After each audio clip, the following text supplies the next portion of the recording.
Hi, good evening, and welcome to this week's edition of the Minority Report. I'm Marlon David. I'm your host for the program. And as per usual, we have a very interesting lineup of discussions for you this evening. I want to thank you all for continually supporting the Minority Report. We are actually, and I'm going to announce the exact date later on, but we are actually 1 year old already, and I think that this is an amazing and a tremendous achievement that we have been on air for just over a year, bringing to you the facts, bringing to you the information, bringing to you the issues, treating with them, bringing to you the developments and the successes of our communities and individuals, more so continuing to represent as a voice for all Tobagonians, whether they would have supported or not supported, but that is not the case. And as per the mandate given to the minority leader, his job and the job of the minority councillor is to represent the opinions and the voices of all Tobagonians and to hold an administration accountable for what they do and how they manage the resources of Tobago. So we are just over a year, and I'm certain we're going to put something together to a sort of special program to commemorate that. So for those of you who are already logged on, you can continue to view this program on the Tobago Updates website or the Tobago Updates YouTube channel. However, many of us are actually logged on to the Tobago Updates Facebook page, and so I would encourage you to share the live link, share the copy and paste, and try to get as many other persons involved in this evening's program as possible, as it poses to be one that will provide a great deal of information and create much conversation. You can also view this program on M&E TV for those of you who are the traditional type, so you always want to change your channels and so on, so you can log into M&E TV as well. You can send us your messages on 284-6597. That's 284-6597, and you can also call us on that number, or you can also call on 356-8833. 356-8833. And so we look forward. We're going to be opening the lines throughout the program this evening, because it's very, very critical for us to hear from you, to hear your thoughts, to hear your recommendations, and to also have you participate in the conversations that we keep here on this program, so that they can always be relevant to your needs and that we always have an understanding of what is in the heart and mind of all of Tobago. I want to go right into our highlights, and we have a few highlights this evening. Congratulations, as it were, going out. We have Tobagonian Austin Tim Soverall, who would have celebrated his 100th birthday on Saturday, and I want you to help me wish him our 100th birthday. Happy 100th birthday. And the gentleman seemed very brisk and agile, and those of you who may have seen photos of him as well in his celebration. And I think that it's indeed a trademark and a landmark that many of us can aspire towards. Moving on, again in sports and education, we see Tobago-born international athlete graduates with his master's degree. And we see national athlete, sprinter Dwight St-Hilaire, graduating from the University of Kentucky with a master's degree in health promotion. Again, setting a really high standard, as we would have been seeing over the last couple of weeks, a number of accomplishments and successes coming out of Tobago at all age levels and in many different disciplines. So congratulations going out to Dwight St-Hilaire, really setting an example to our young athletes, showing them that it's not just about the sport, but it's also about educating yourself and becoming even marketable abroad, wherever you find yourself. We saw the Tobago Primary Schools Cricket League bowled off yesterday, the 8th of May at the Parade Square, Bacalet. Over the next 2 weeks, 16 schools will battle for the title. All matches will be played at the Parade Square at 10 a.m. and 12 p.m. daily. And we want to send out best wishes to all competing teams. And I also want to plug you in here, now that you know what time the games will be played, that we can go out and encourage the youngsters. This would represent the next crop of our players. And I'm certain that the likes of Marcus Daniel would be at that Parade Square scouting and looking to see who the next great talent that would come out of Tobago is. So I'm encouraging each and every one of us to really go up to the Bacolet Parade Square and encourage our young cricketers as the primary school cricket league gets underway. Trinidad and Tobago will be playing in our 6th CONCACAF Beach Soccer Championship. And we are going to be in Group C along with the United States, Panama, and the Dominican Republic.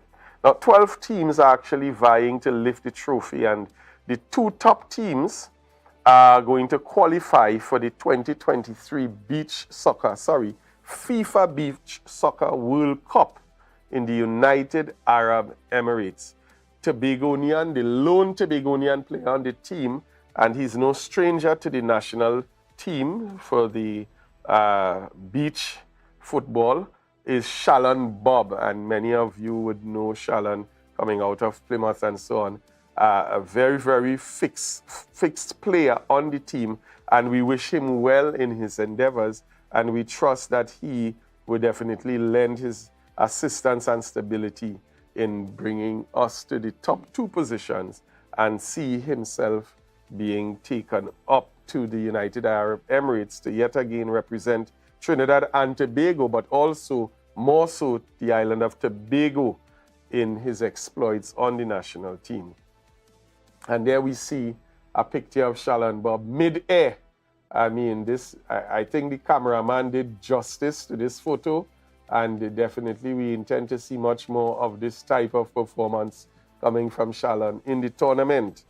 We move on to national news, and we see Prime Minister Dr. Keith Rowley is one of 6 persons to be awarded an honorary doctorate degree from Howard University during its 155th commencement convocation to be held next Saturday.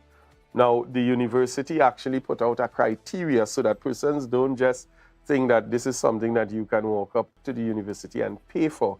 It says that the university indicated that recipients of this award, they're typically chosen for their significant contributions. And yes, we see Dr. Rowley there as one of the 6 persons that have been identified for their significant contributions to improving not the country, not the region, not just internationally, but the world, by demonstrating an unwavering commitment to building a better society for all. And really want to send out congratulations there to the Honorable Prime Minister, Dr. Rowley, on this achievement, and also a recognition, not just for himself, but also yet again placing Trinidad and Tobago on the world map, as we would have experienced even in the time of COVID, where Dr. Rowley and his government was honored and recognized as being one of the forerunners in the management of the COVID-19 pandemic. And so I want to wish all those who would have been identified congratulations and best of success as you continue going forward in your endeavors. At this time, I'd like us to continue along the path of our development story. As we would have seen over the last couple of weeks, we've been looking at different aspects and being reminded of some of the achievement, the immense achievements that we would have benefited from over the last 21 years of the PNM administration. And so we want to head into our infrastructure development story as we take a look at where we've come from.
quite a lot we see taking place there, and this is just a drop in the ice, as they say, drop in the bucket of what Tobago would have experienced in terms of development only in that area of infrastructure. And so I want to take this opportunity at this time to welcome with me in studio the specially invited guest for tonight's program, a young man who I know every time he comes to the program, we can't have another guest on the program because there's so much information that comes forward. I want to welcome and join me in welcoming former leader of Assembly Business, former secretary of the Division of Infrastructure, Quarries and the Environment, Kwesi Devines. Kwesi, welcome to the program. Thank you so much for having me again. Thank you so much for putting pressure on me to make sure I'm on the program again. Let me congratulate, I guess I could say I am the first to congratulate you live on air for 1 year of the program. Yes. I think it's a good sign. I want to challenge you, probably you need to start hitting the road. It might be a logistical challenge for the Tobago Updates crew, but it's through challenges that we grow. So I don't hear anyone complaining. I know you won't complain. I know what would happen with this crew, with you as well, is you're going to put your shoulder to the wheel and get the job done. So again, congratulations, and I look forward to the continued discourse with the public, because it's always good to have a voice of reason. And I think that's the good thing about the program. I hear people saying it's not a Kankatang program. Mm-hmm. It's not necessarily about fire and brimstone. It's about bringing a level head and bringing the facts out. So people could have a level-headed discourse, because there are still people who like that. Yeah. As much as we are a bacchanal country, as people like to say, there are still people who appreciate that discourse. And, people come to me all the time and say, Kwesi, why we need to have all this bacchanal in politics, why we just can't have a proper conversation. And I think here is a great forum and a good trendsetter, so to speak, in the Tobago space. So kudos to you. Thanks a lot. Quite a lot said in a very short time. And we can always depend on Kwesi to put us in the place of having to do more work. But indeed, it's a suggestion that we've actually been discussing some stuff, and I can put the public on notice that the Minority on the Move is being redefined, and we're going to be seeing a relaunch of that initiative. So, Kwesi, you're moving in the spirit tonight, man. That's a good thing. That's a good thing. You say great minds think alike. And I mean, and the Minority is seen and known to be on the move, as you said. So it's only fitting that the show also moves with the Minority. So I'm good. I mean, I see that you all have put together quite a presentation there in terms of the infrastructural development in Tobago. My 4-year tenure, over 4 years, because of course, we know the impasse and so on, was quite eventful. And what I was able to do, and I want to put this on record, is really stand on the shoulders of the people who came before. Mm-hmm. At no time did I go into the Division of Infrastructure like a bull in a tea shop and just start breaking down everything and trying to put my own will and tell people this is how to do things. Because I think one of the more important things to do is, one, you have to respect people. I think respect is very critical. And there are many technocrats in Tobago who have been around the block for quite some time. Mm-hmm. Yeah. And I think any good leader, because there are leaders with leadership qualities, they are strong leaders. I mean, take Adolf Hitler, strong leader, but any good leader recognizes that the greatest resource that they have is the human resource. Yeah. And I think showing that value and respect for the human resource is one of the things I put as paramount in the Division of Infrastructure. And I think that's why we were able to achieve so much.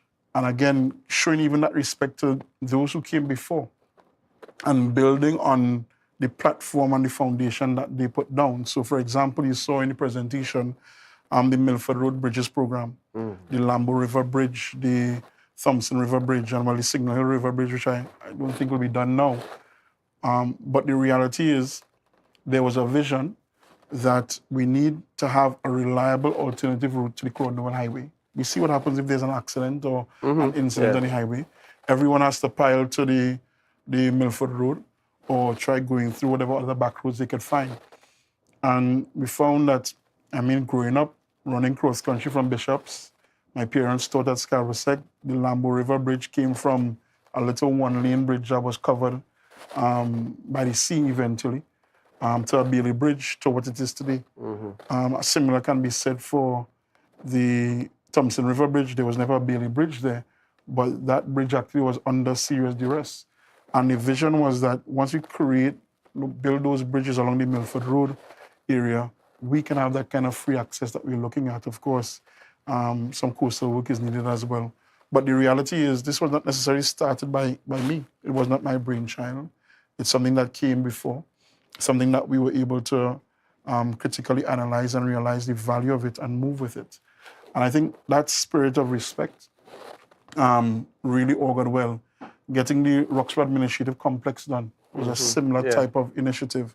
Again, not my brainchild, but I was there to turn this on and make sure it was done. And ensure that on all of those projects that I just mentioned, there were cost savings to the taxpayer. So whereas the Roxborough Administrative Complex may have been estimated at, I think, 42 million or something like that, we were able to come in at 36 million. The Lambo River Bridge, the Thompson River Bridge, I think we realized at least $2 million in cost savings. And it's because, one, by showing respect to the technocrats and demanding a level of professionalism that they know they are capable of achieving, we were able to hold everyone to account. And it came from, first of all, I had to be the one to hold myself accountable, because I can't be showing up to work late every day. I can't be dragging my feet. I can't be doing what I want and then expect other people to really raise the bar and keep things going. And I really want to show my appreciation or share my appreciation again to all of the technocrats, some of whom were sent home already, unceremoniously. Excellent technocrats, some of whom may have left departed this life as well, but excellent technocrats who really, I have to tip my hat to them for ensuring that we could get the job done. And whether it was the rehabilitation of the Claude Noel Highway, that 2-kilometer section, which we were criticized back and forth. Heavily. And I learned there, Marilyn, that for whatever reason, people don't always trust the word of a politician. And that's fine. So I remember going out to the public and saying, this is the project, this is how we're doing it, this is how much it's going to cost. And I heard about how much money I was taking home, which paperback came my way. When we were finished with just the base course, we heard that we thieved the rest of the money and all sorts of things. But I think at the end product, and I must say as well, and I want to put this out there, that again, sometimes you really have to call on your technocrats to really deliver the highest level. So at one time, we had to abandon the original tender process, which frustrated everyone. But I think I insisted on that at the point in time, because I felt that we were not necessarily we had not gotten to the place where Tobagonians would have gotten value for money. And by abandoning that process, we went back to the drawing board. We reevaluated what we were doing. And it did cost us some money, but in the end, it saved us lots of money, because we were able to then put in all of those filter lanes that we now use to increase the efficiency of the traffic flow.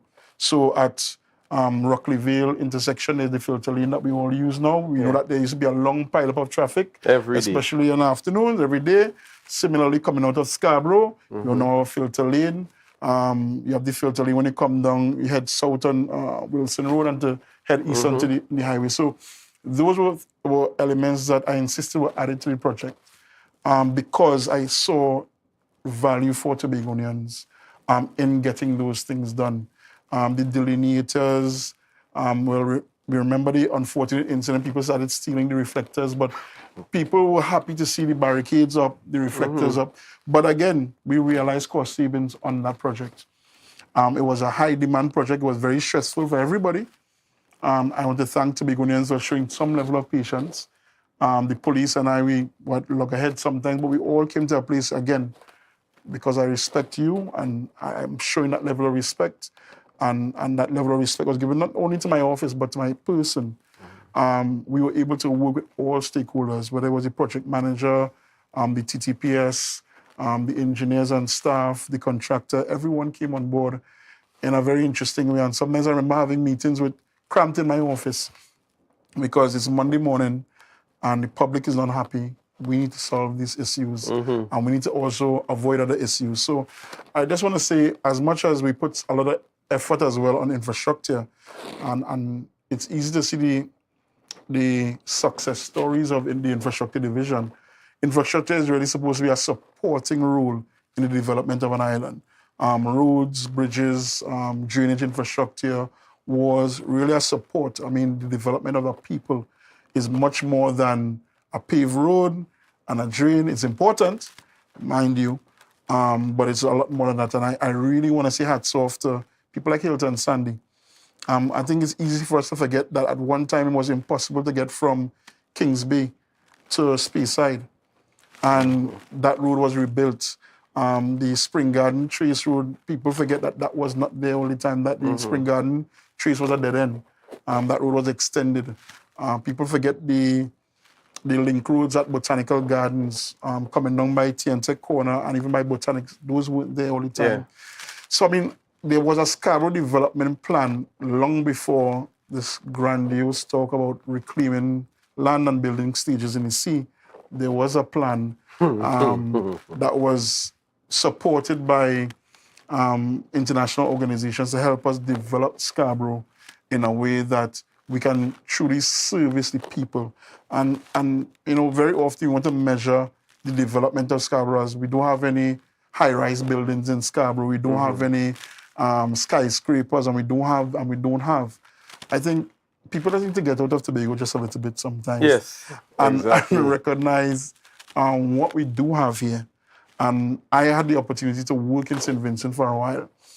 And I remember I was asked to stay on the project that I was working on, a tourism development project at the time. And I said, well, you know, I have work to do in Tobago. And that was all the way back in 2009.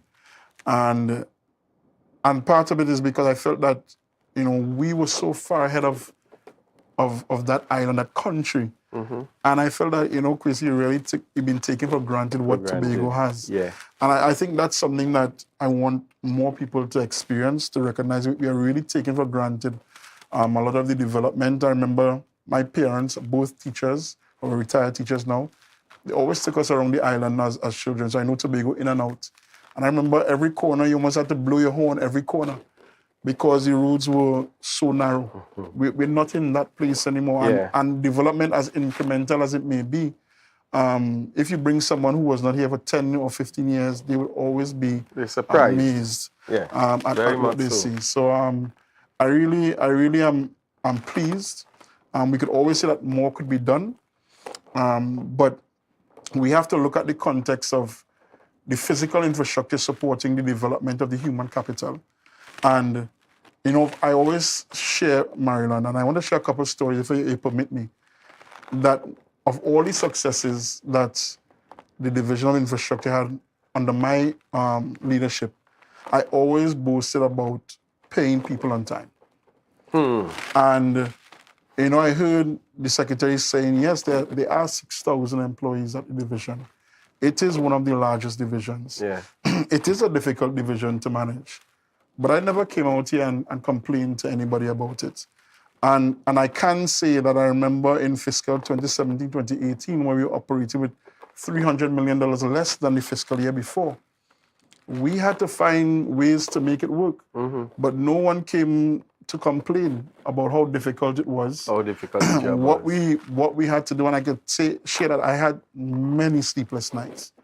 And I must say hats off to my good friend and comrade now, James Lambert from NUGFW, because dealing with the issues at the quarry, for example, dealing with the issues of the permanent list, took a lot of partnership. And very often we see that there's an adversarial relationship between unions and the administration. But we were able to find a common ground, again, respect.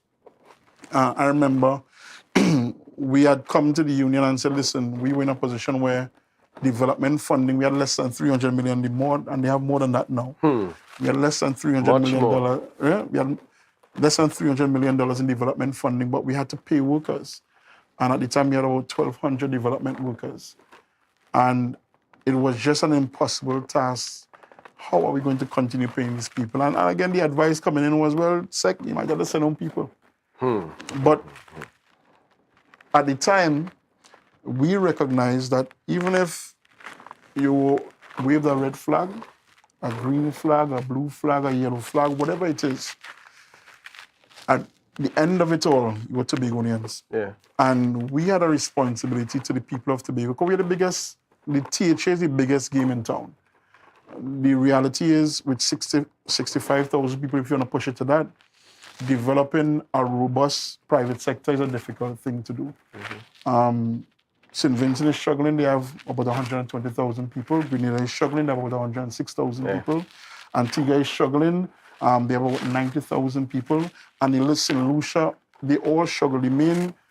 What they all try to have is a tourism sector that is booming. And that's the reality, because tourism is my background. And the best definition I've heard of, the hundreds of definitions of tourism, is that it's a temporary expansion of the population. But, I digress. The reality is, Marilyn, that we were in a position where we were struggling to pay people. And I remember crunching numbers week in, week out. My staff, I know, got fed up of me, because they will come with a proposal and I will say, no, this is not good enough. Let's go back, let's crunch the numbers again. And it actually came down, and I will share this here now. It came down to a situation where we had a number of scenarios, which included 10 on, 10 off, as it's been done now, 8 days a fortnight. We even had a staggered system where it was 10, 8, 6 days a fortnight, depending on how long how long your tenure was. And I remember meeting with the union, and at the time, the union was of the view that, listen, we really have to think about the bread and butter issues. And we agreed. And so we agreed to have another meeting later on, and we crunched the numbers yet again. And I remember, again, not being able to sleep the night before. Going to that meeting, haggard, tired. It was a 9 a.m. meeting. It so happened that the Chief Secretary at the time, Kelvin Charles, he said he would attend the meeting. And that meeting, Marilyn, was for us to decide on a situation where people would be reduced in terms of their income on a fortnightly basis. And it was because, again, I want to reiterate, we had $300 million less in funding than the fiscal year before, which is still much less than what they enjoy now. And I remember at the time, the Chief Secretary came into the meeting late, which is uncharacteristic of him. And when he saw the proposals that we were discussing, he basically called the meeting to a halt and said, listen, you all tried, we'll find the money. And the reality is that lifted my spirit so much, because we found the money to continue paying people fortnight in, fortnight out. We found the money, we made sure we found the money on time to ensure people were paid on time. Nobody was given any 10 days on or 10 days off. What did it mean? As our political leader recently said, you have to prioritize. And we had to make difficult decisions, one of which was, you didn't see secretaries flying up and down the place. There were no joy rides. We abandoned those things. There were no fetes. We cut out a lot of what people may consider to be the finer things in life, because we saw the main issue was paying people and paying them on time. I would share again, Marilyn, that I assigned my personal advisor to work with all of the units involved in the pay process. So he basically had to keep track of, all right, it's Monday morning, the pay sheet should be by sub-account.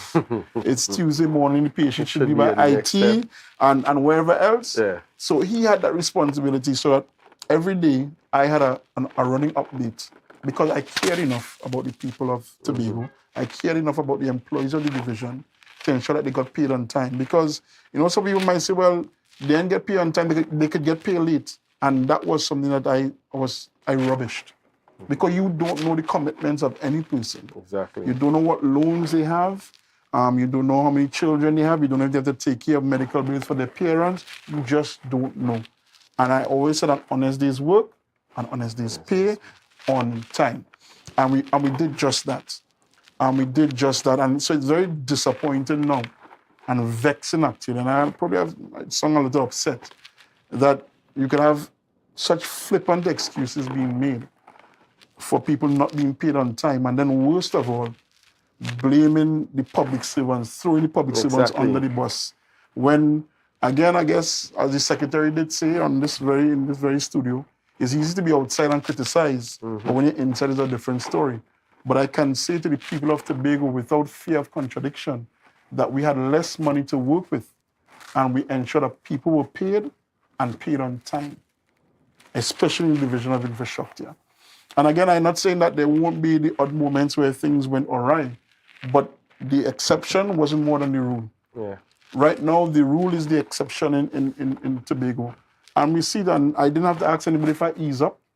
I didn't have to ask anybody to respect my Sunday or my weekend. I didn't have to do any of those things because I, again, put in the work in front to ensure that people got their fair wage. And I would be, again, we were hard on people to ensure they give a fair day's work. So if you want to criticize me for that, then yes, Kwesi Devines, when he was the Secretary of Infrastructure, was very hard on people to give a fair day's work, a fair day's pay. And Kwesi Devines was committed to ensuring that people were also paid on time once they were able to complete that work.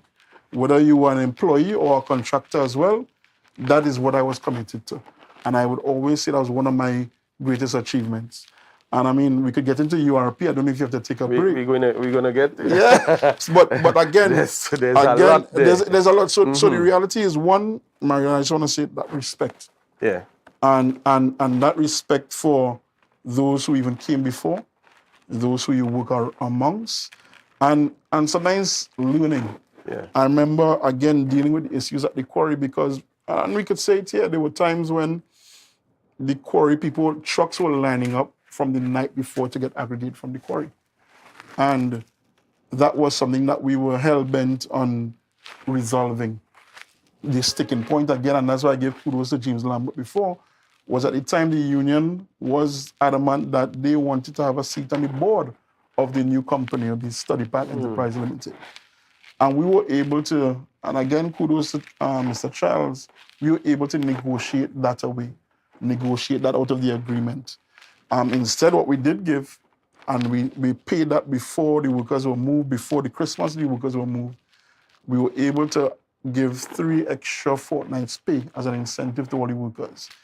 Although there were workers who tried to sabotage the operation, although there were workers who were spreading false information consistently, although there were workers who were saying that people were going to be fired, nobody was fired.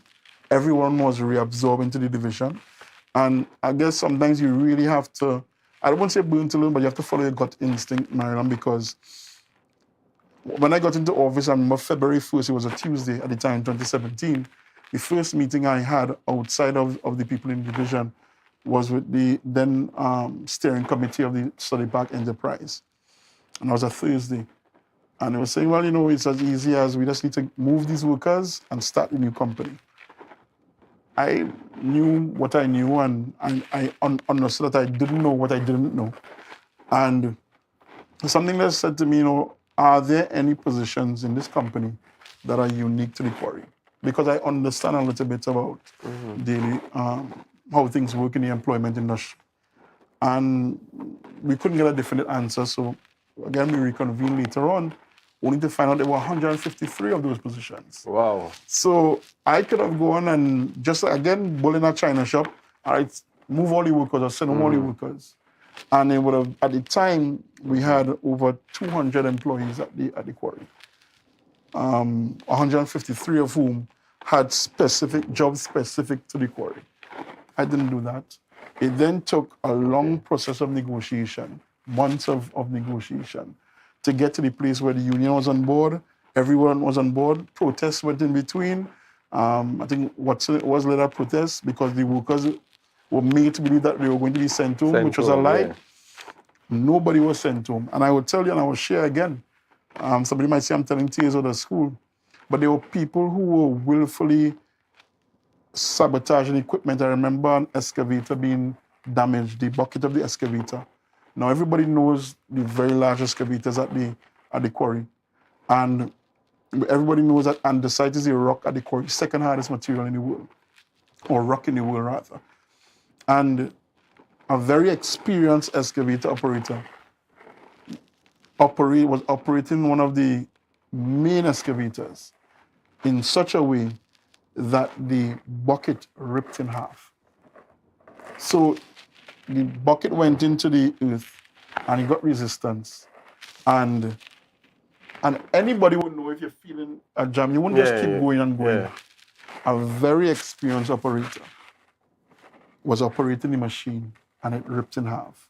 Mind you, this very experienced operator I saw operating in the realms of another political organization later on. But again, even that person received 3 fortnights extra pay and was reabsorbed into the division. Unfortunately, nobody could come forward with the evidence. Of course, we had no witnesses. Witnesses all became very quiet, so no serious disciplinary action could be taken.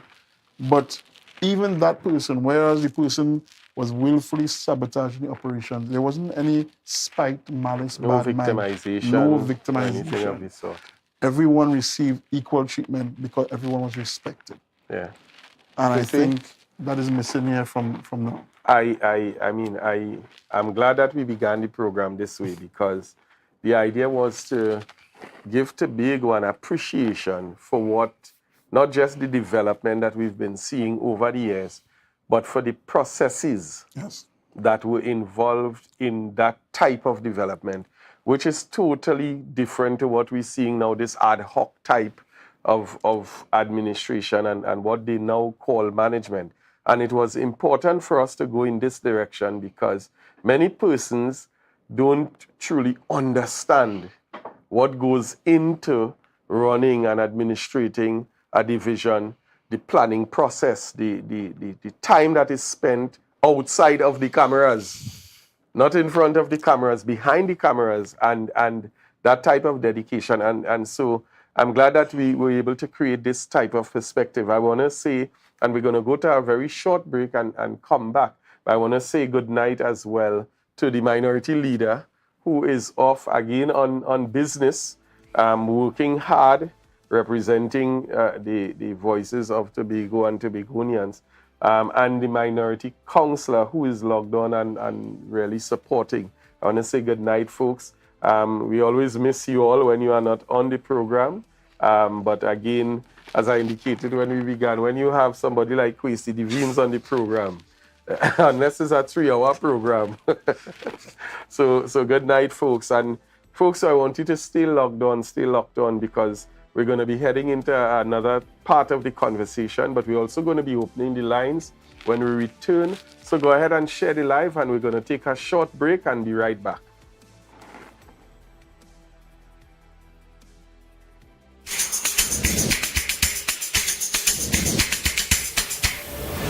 Good morning, good morning, put a smile on your... From the experts that created the Zinger sandwich comes the KFC Crispy Barbecue Zinger. The only one I see is you. Cheddar cheese, crispy onions, the most delicious Kentucky Fried Chicken, and barbecue sauce. Get ready for a whole new level of flavor. Sign up, save, and win every day with Digicel Plus. You could win a tablet or a TV every single day. Just sign up for Digicel Plus and like yourself. Visit digiceltt.com or a Digicel store to sign up now. Promotion ends May 19th and is approved by the NLCB.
And we are back.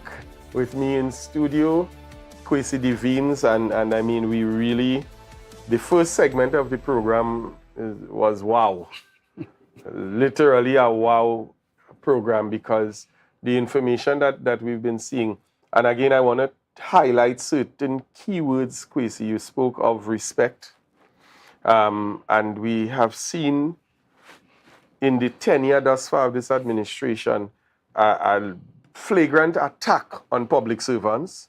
There has been a non-admittance of responsibility or taking responsibility, where we see things that we know the secretary, the buck stops to the secretary, but we are seeing secretaries literally playing the blame game, and if they can blame the cleaner and all in a division, they would say it's the cleaner's fault, and I want to highlight that particular word you use, respect, and you would have given kudos.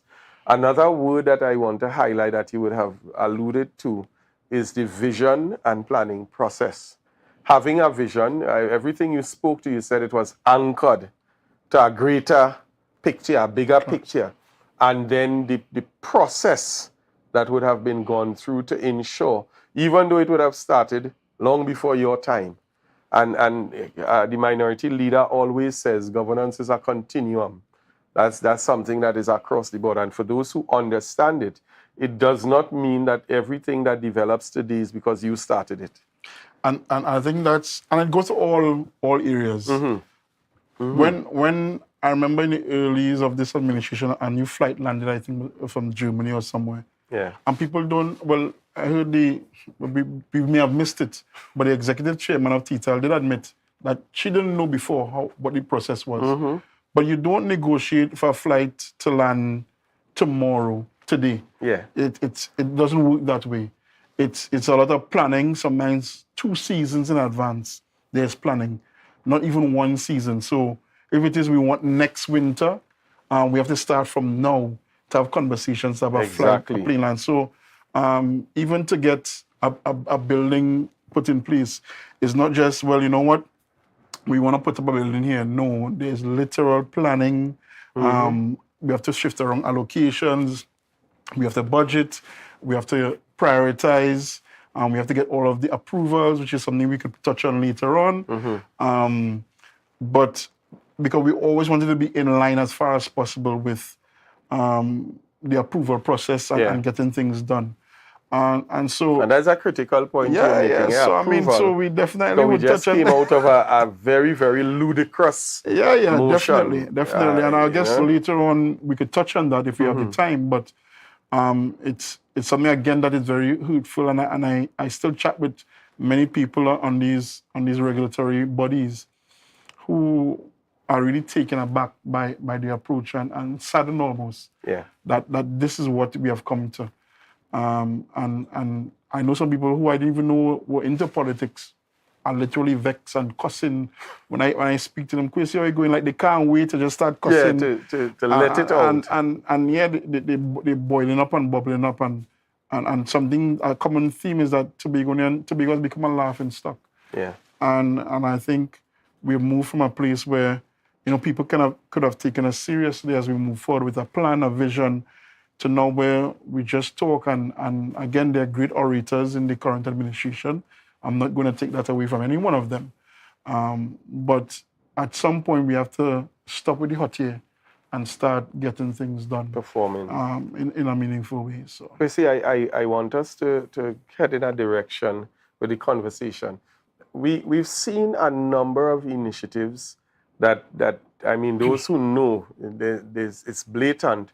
What we've been seeing is a rebranding of things that would have been implemented by the previous PNM-led administration, and they're now dressed differently and put on a little makeup and being presented as this great new initiative and so on. And it's something that I want us to just spend a little time on in terms of identifying. We're seeing homes being built for persons who may be considered to be not able to do so on their own, and this was touted as a major achievement. I laughed at it because I know, and help us to understand, URP especially.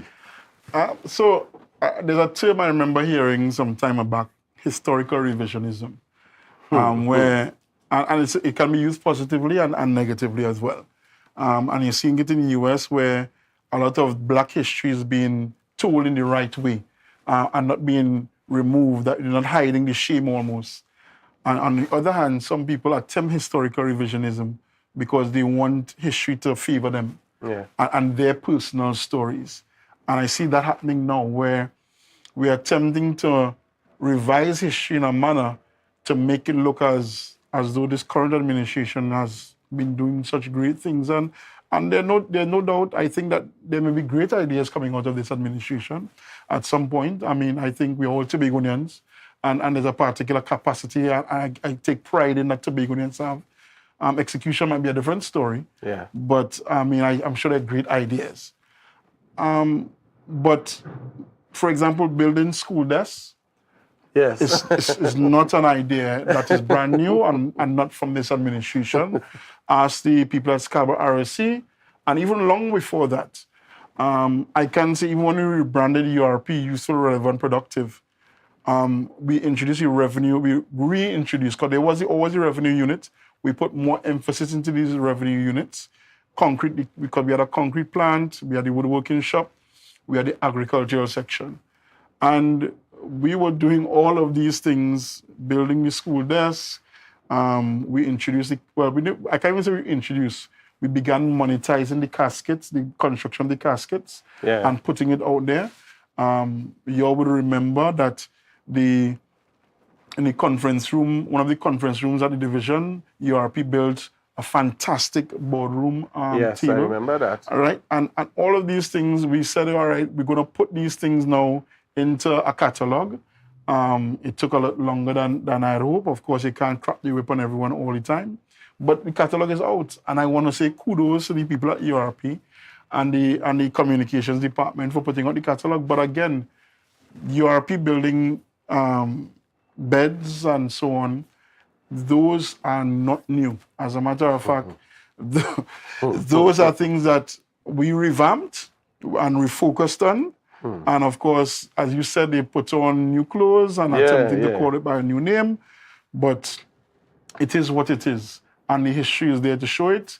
They can try to erase it as much or revise the history as much as they want. But the facts are stubborn things. We have evidence of URP rebuilding roofs, rebuilding homes, building pan tents in Tobago. So all of these things have been done already. Even when we began the relocation of the residents for the construction of the airport terminal, there were homes built for people who we felt could not build the homes because they were either elderly or degenerate in some way. So there were homes that were built. So, I mean, the reality.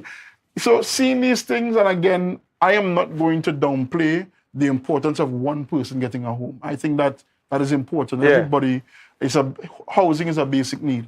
However, it's unfortunate that we are going to try to make it seem like it's a grandiose and a selfless act, when in fact, I mean, there's information that it's rather selfish acts, but I guess another time for that kind of discussion. But I mean, the information that I get all the time, because people tell me things of innovative contractors building large walls and swimming pools in Signal Hill, and you know, some contractors building, you know, some secretaries, their house all of a sudden accelerated in Mason Hall. So I mean, these things are happening in Tobago, and I'm not here to pelt any mangoes, any stones at mangoes. Correct. I like to use pickers when I'm picking fruit, and there's lots of fruit to pick all over. But the reality is, these things are not new, Maryland, and the record will show that under the rebranding of URP, all of these things were major achievements that we delved back into because they were already established. Yeah. URP already has some of the most skilled joiners on the island of Tobago, hands down, to the point where I had tried to convince them, let's get a cooperative formed. You could start your own cooperative, building, woodworking things, start selling your products to the furniture stores and let them then sell. But I guess sometimes the entrepreneurial drive is not always there to match the entrepreneurial skill. And it would have taken a bit longer to buy in. And I hold nothing against anyone who doesn't want to go into business. But I can say, and again, without fear of contradiction, some of the best joiners in Tobago are in URP.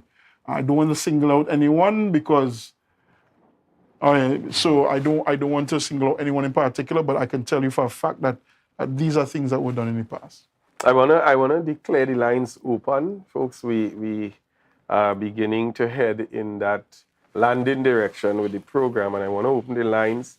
The numbers to call are 284-6597, 284-6597, or 356-8833, 356-8833.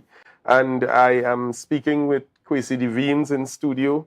Our time, whenever we come together, I realize Kwesi, so much time has gone already.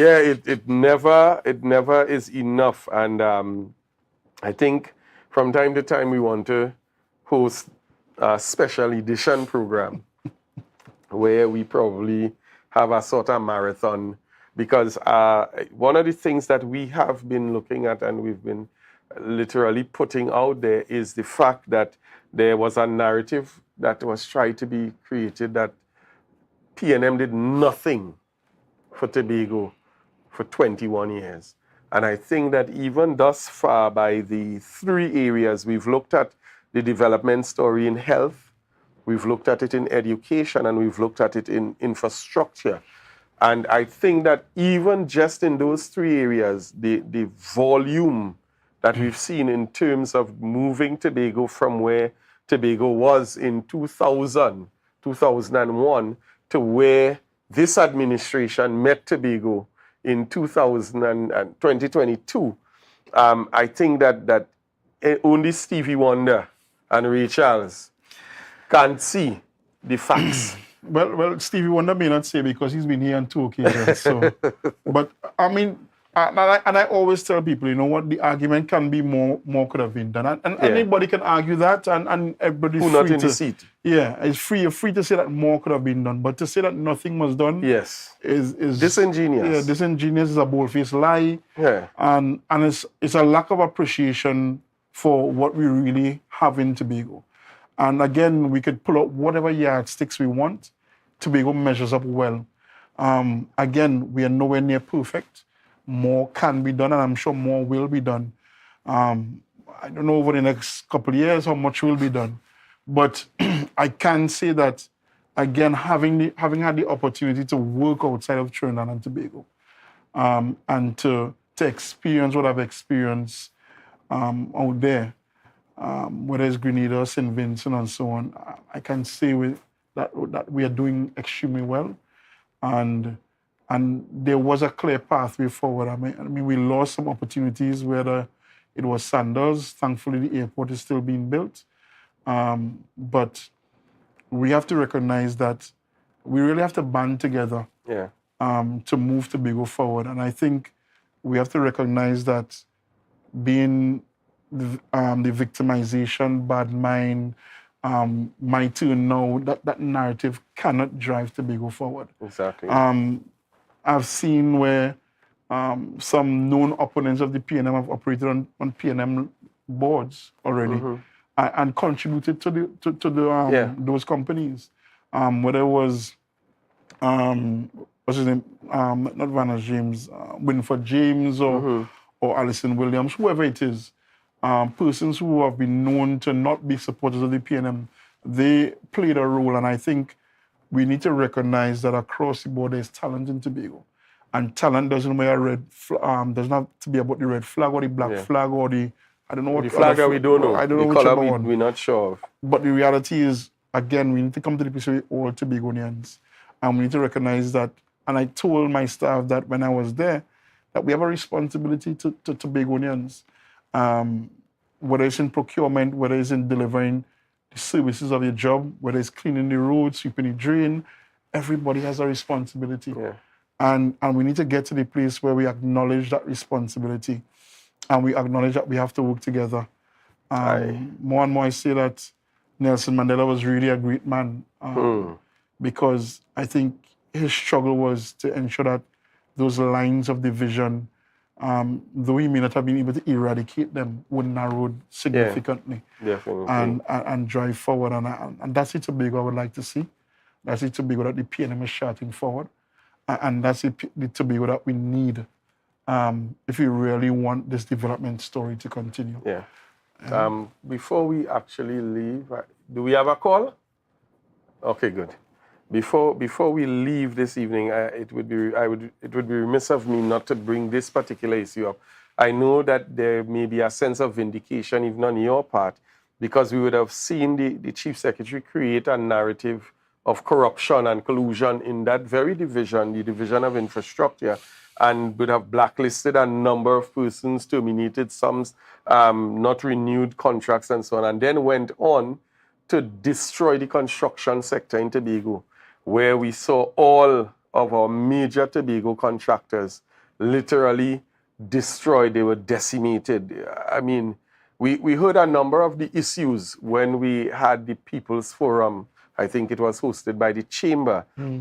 And after almost a year of this promise and the audit report and everything, we saw a silent commencement of payments to our contractors. And mind you, there was a silent, well, it was published by the Ministry of Finance recently, but a silent receiving of $100 million extra. Yeah. I mean, Maryland, I deliberately stayed silent on the matter. I was always confident and comfortable. There were some things that troubled me that I felt that, I mean, it's not possible. What hurt me the most, again, is the fact that public servants were being dragged through the mud. Yeah. Senior technocrats with great potential to contribute to Tobago. And we were all working together for one common good. And to see that they were being maligned in that manner. Yeah. And then the blacklisting of the contractors and the destruction of the construction sector to the detriment of the Tobago economy. I really want to see that everyone is paid. I mean, again, fair day's work, fair day's pay. There have been times, Maryland, I would share that when a contractor didn't do good work, I told the administrator, hold on to the check until the work was completed properly. So no one could be paid without going through the due process. I didn't collect bags of money. I haven't built a large mansion. I'm not somewhere I've heard I'm in Dubai, Barbados, Costa Rica. Wherever I am, I'm not there. You're well-traveled, man. Yeah, I'm in Tobago. I remain in Tobago. And I'm looking on just like all Tobagonians. And who have eyes to see, let them see. Who have ears to hear, let them hear. And that's all I would say on the matter for now. Thank you very, very much. I'm sorry, we don't have much more time so that persons can get their calls lined up. But again, a number of comments and so coming in on the live. And Tracy, whenever you are here, we always have quite an active interaction on the live. But I really want to say thank you for making the time and making the effort to be with us. Again, it's important for us to tell our own story. Otherwise, someone else will tell it for you. You know, and this is always the intention. The Minority Report is not just, as you said, to come and prosecute and to get on bad and so on, but there's a factor of the Minority Report that is also geared towards educating the public and always bringing the public into a greater sense of awareness of what is taking place. And so it enables persons to make informed decisions. It enables persons to have conversations that can now be beneficial, not just to themselves, but to the entire communities. And so I really want to say thank you for being with us this evening. I know because we are always never finished, that there is going to be a repeat, probably a part 3 to this interaction. Possibly. Yes, part 3 possibly. We still have a number of issues that we still want to have clarity on and be able to ventilate in the open forum. Closing remarks. Again, let's thank you. Keep doing your job. I mean, I think there's still a lot more to discuss. That motion, as you said last week, was an abomination. And there are concerns that, I mean, I would like to put in the public space as well. And I guess here is probably the best forum. Best forum. So, we look forward to the continued discussion. Yeah, thanks a lot, Kwesi. Yeah. And folks, before we go this evening, I want to literally put a plea out. We've been seeing what I call a scourge of violence taking control and taking over Tobago. And I want us to say, let's take it down a bit. We need to step back and we need to reassess where we are and what is happening. And for those of you who are spiritually inclined, I want to encourage you and beseech you to pray for Tobago. And for those of you who are interested in acting, let us all get up and be our brother's keeper. Let's all be able to identify and provide information for the police so that they can do their job more efficiently and more effectively and lend greater support to the overall protection of the citizenry of the island of Tobago. It is becoming overwhelming now. And I think that many persons are operating from a standpoint of fear, even in jumping in your car and driving to certain places in Tobago. This has not been the case. This is something that we've seen recently, and we're putting that plea out. Folks, let's take it down a bit. To those guys out there, the elements, there's nothing to prove. There's nothing to prove, and I'm calling on the religious leaders especially to really come together and let's really lift up Tobago in prayer, and let's be consistent in that prayer. So folks, we have come to the end of our program. It has been quite an interesting one. Really, again, let me thank Kwesi for being with us and for providing us with a wealth of information and knowledge that again continues to improve our standpoint and how we view what is happening in Tobago. As we close the program this evening, I always like to remind us of what was said by this administration in their quest to get into office, so that we will always remember how far away from the fulfillment of their promises that we are as an island. Good evening, folks. I'm Marlon David. Thanks for watching, and I look forward to seeing you next Tuesday on the Minority Report as we have another very, very interesting guest. So I'll ask the director just to take us out this evening with a clip. I want to ensure that every time you have a question, you know that you can go to our website that is run by the Tobago House of Assembly and find the information about that particular thing. We want you to know that if any contract for how much millions of dollars give away, you should be able to pull up that website and say, here what? These were the 10 companies that vie for that contract. This is the company that got the contract, and this is why this company got the contract. We shouldn't have to be telling you, it is not your business, but this is public, this is private business, and it is not your, no.